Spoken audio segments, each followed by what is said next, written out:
En este vídeo vamos a ver el paso 10 de creación de nuestro portal Quiz, en el cual ya introducimos también la base de datos para el despliegue en Heroku, que va a ser la base de datos Postgres. Introducimos la base de datos Postgres para Heroku porque en Heroku no podemos desplegar con SQLite 3. Por un lado, SQLite 3 es una base de datos muy poco eficiente, que no es apropiada para un entorno de desarrollo como el Heroku, donde podríamos tener muchísimos usuarios registrados y muchísimos quizzes. Y por otro, además, Heroku, si no pagamos, lo que nos da es simplemente una máquina virtual con un espacio no persistente de almacenamiento de ficheros.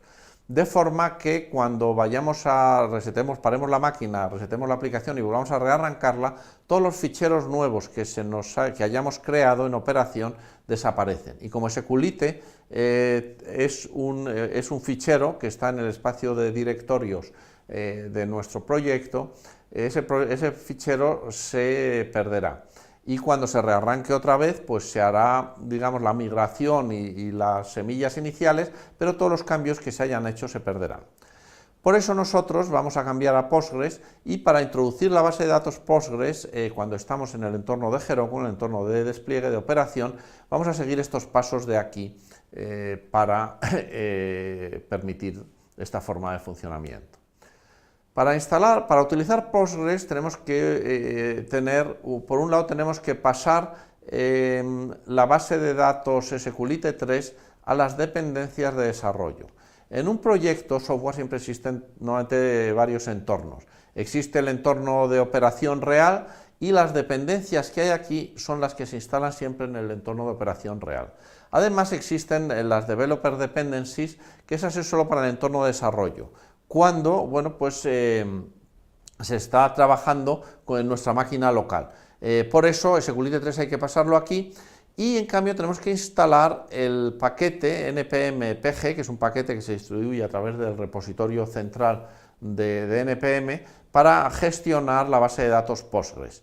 Ese se instala con la opción --6 para que la dependencia se incluya aquí, y así ya tengamos en nuestro proyecto, digamos, la dependencia de Postgres en el entorno de despliegue y la dependencia de SQLite 3 en el entorno de desarrollo. Una vez hecho esto, tenemos además que modificar nuestro modelo para que sea capaz de saber si está en el entorno de desarrollo, en el entorno local nuestro, o está en el entorno de Heroku, en el entorno, digamos, en la nube, que es donde va a estar en operación. Esto se va a hacer a través de una variable de entorno que genera Heroku automáticamente siempre que creamos una base de datos. Cuando creamos una base de datos en Heroku, como por la Postgres, la base de datos Postgres que vamos a crear, se crea una variable de entorno que está accesible en Node.js a través del objeto process_env y luego el nombre de la variable de entorno. Esa variable tiene el nombre de database URL, y ahí dentro de esa base está el URL de acceso a la base de datos que se ha creado en Heroku, la base de datos Postgres, y donde están todos los elementos que necesita para acceder a dicha base de datos. Por eso, ahora nosotros modificamos esto para que la constante URL contenga, si no está definida esta variable de datos, el URL de acceso a SQLite, que es el URL que se utiliza en el entorno de desarrollo, en el entorno de nuestro ordenador local, y que va a manejar un URL de este tipo, ¿no? SQLite quiz.sqlite, y que eso es el URL al fichero donde está nuestra base de datos en el entorno local. En caso de que no exista esta variable de entorno, por lo tanto, la variable URL se va a inicializar con el acceso a nuestra base de datos SQLite. Pero si existe una variable de entorno, se va a meter el URL que hay en esa variable de entorno, que eso será solo en el caso en que estemos en Heroku, donde tendremos en esa variable de entorno el URL a la base de datos Postgres, con incluso el nombre de usuario, la palabra de paso, y todos los datos asociados a eso.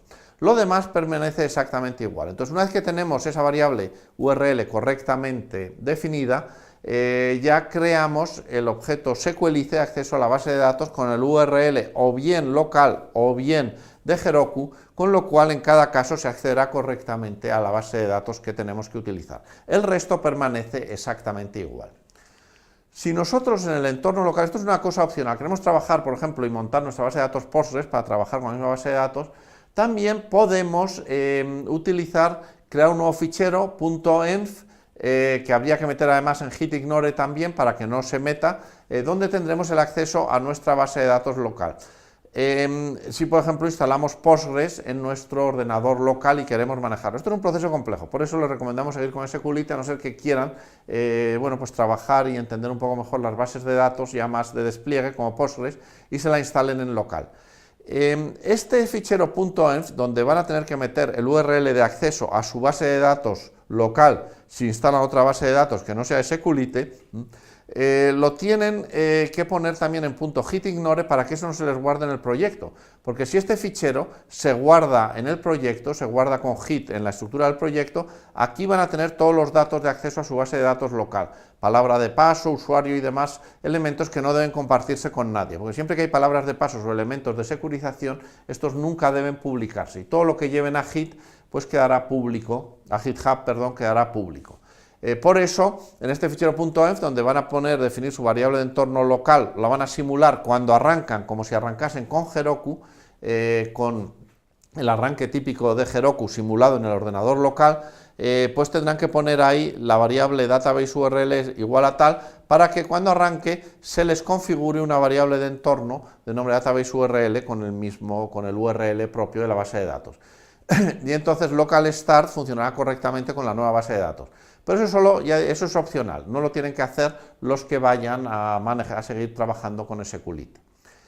Una vez que hemos configurado nuestra aplicación, que es la forma tan sencilla, instalando los middlewares, tal y como han visto, y luego modificando el models index.js, es decir, la definición completa de nuestro modelo para acceder a una base de datos o a otra, lo que hay que hacer es crear en Heroku la base de datos Postgres bien conectada a nuestra aplicación. Esto se puede hacer de dos formas. Como ya saben, en Heroku siempre tenemos el modo comando, que se utiliza con el comando Heroku, que bueno, pues, se instala en nuestro ordenador cuando instalamos las herramientas de Heroku Toolbelt, que en nuestro caso pues, se crean con este comando, se invocan de esta forma para crear la base de datos real. Lo pueden ver en la información que tienen para el despliegue en Heroku de la base de datos Postgres. Básicamente es Heroku Atoms, porque es un atón, Postgres es un atón, Atoms create, y aquí se le dice que es Heroku Postgres, HobbyDev, bueno, pues es un nombre que se le da, que utiliza luego para generar el nombre a nuestra base de datos, y después se dice que -app y el nombre de la aplicación. Esta es la aplicación que creé yo para jugar en Heroku en el 2017. La de este año ha sido con un nombre diferente, y bueno, pues la de ustedes tiene que ser un nombre diferente porque todas tienen que estar separadas por nombres diferentes. Entonces, básicamente con esto nos quedará ligado nuestra aplicación a la base de datos que se ha creado a través de la variable de entorno que se ha creado en Heroku, la variable database URL, donde bueno, pues lo que se da es acceso a esa base de datos, a esa instancia de la base de datos que se ha creado para nuestro proyecto. Aquí nos da información de lo que se ha creado y de los elementos que se han hecho. Además de crear, digamos, nuestra instancia de base de datos Postgres SQL para uso en nuestra aplicación, también se puede desplegar desde el dashboard, es decir, van al dashboard, a este URL de aquí, y aquí van siguiendo los pasos y despliegan un add-on, que es una cosa que tiene aquí que tapa ligeramente esta captura del comando que les he puesto.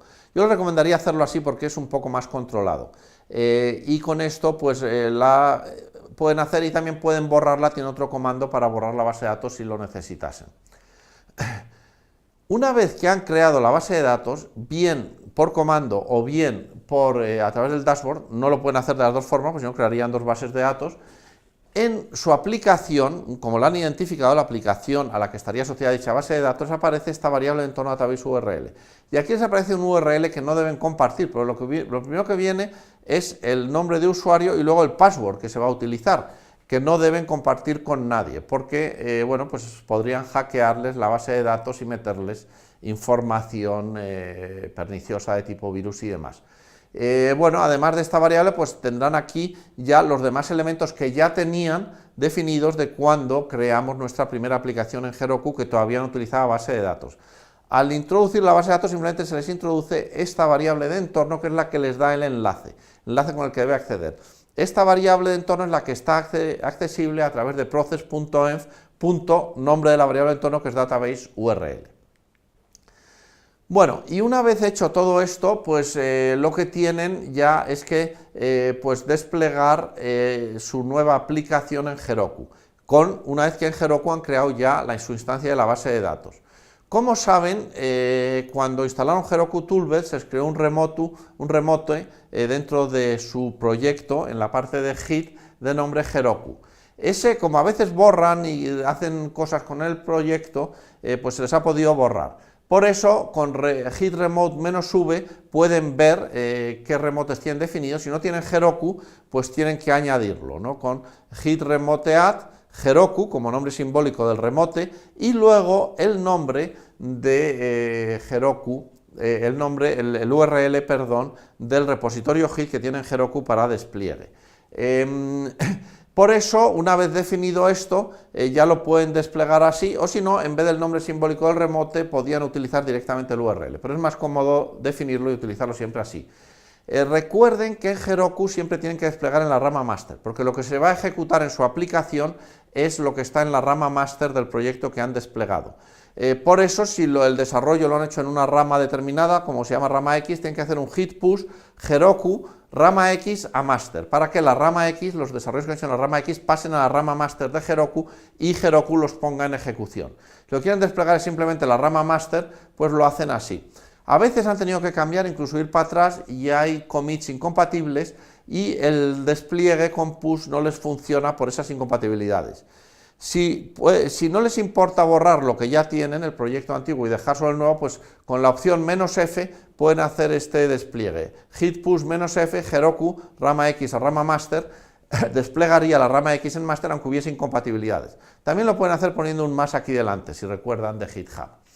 Una vez que despliegan, Heroku arranca automáticamente y cuando quieren, si en algún momento pues la aplicación ve que les va mal porque ha habido algo que ha fallado en la aplicación y se ha descontrolado, pues también la pueden resetear con PS Start o con Heroku PS Restart o simplemente con Heroku Restart.